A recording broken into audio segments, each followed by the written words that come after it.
But the second here, that's anger without control, is not only raka, and it says you'll be in danger of the council, you will also be judged. But whosoever also shall say, thou fool, shall be in danger of hellfire. Thou fool, an expression of abuse or scorn. It's another kind of raka of some sort. You are trying to abuse a person through your words. Fool.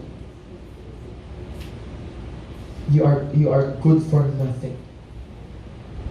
Fool. And in one meaning, you are in danger of hellfire. The word hellfire here is the word they use for the burning of garbage outside the city. That continually burns. That's why that's the appropriate term also. For the term we use for the final death. It continues to burn. So this is the anger that Christ is talking about. It is without a cause and without control. And this kind of anger is equivalent to murder. As if you murdered your brother. You murdered your sister. Here's the point, dearly beloved. The law does not only point to the actual killing, murdering of another person.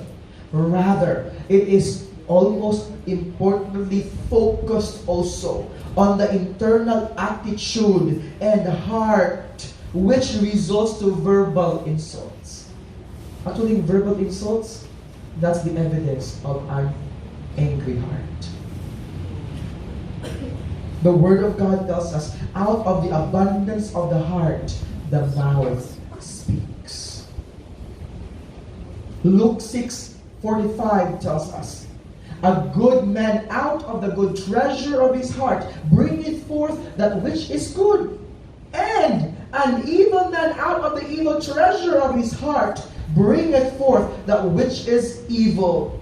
For of the abundance of the heart his mouth speaketh.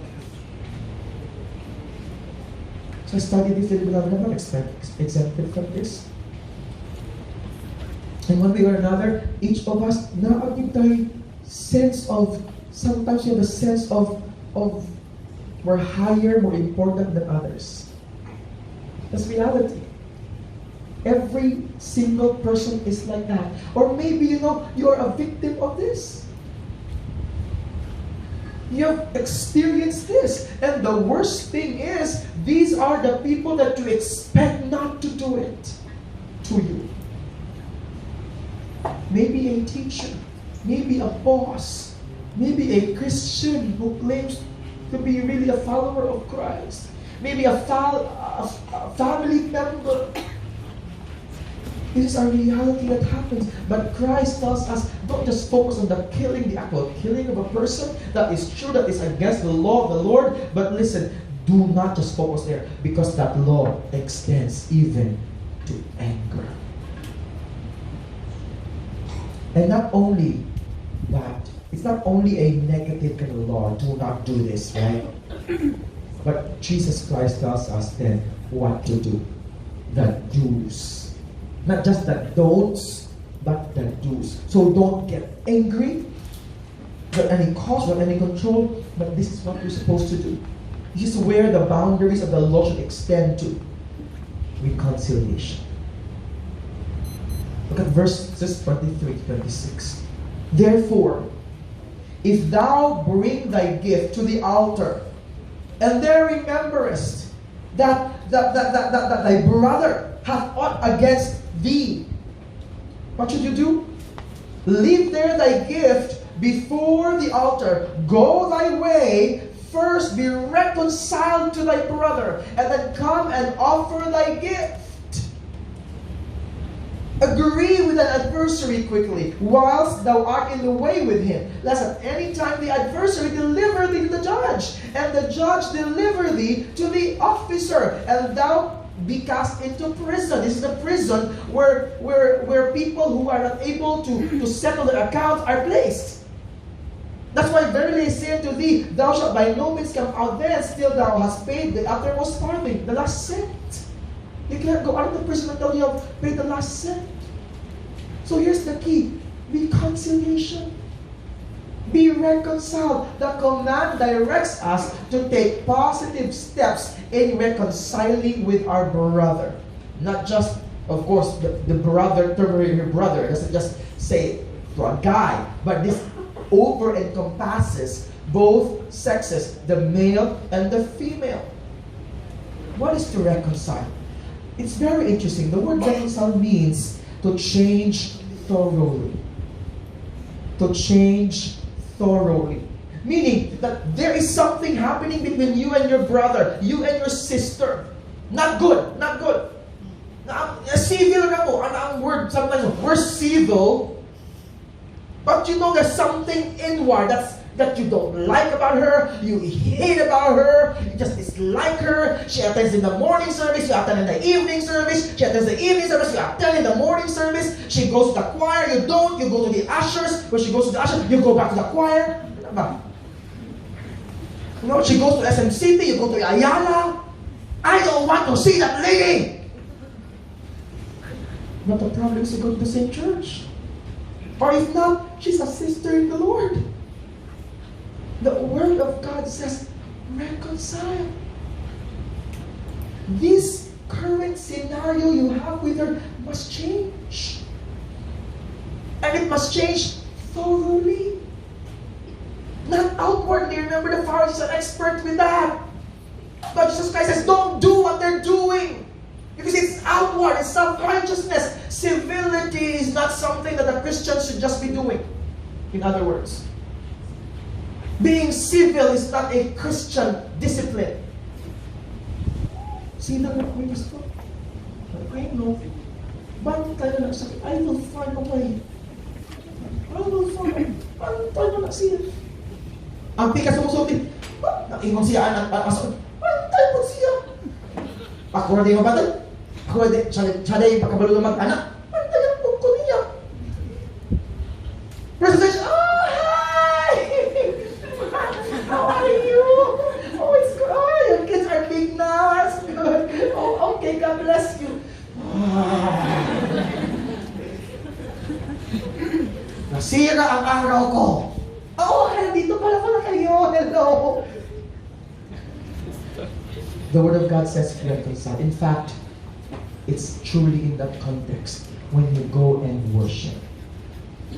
You go and worship, you have an offering to the Lord, and you remember there's something wrong between me and my brother.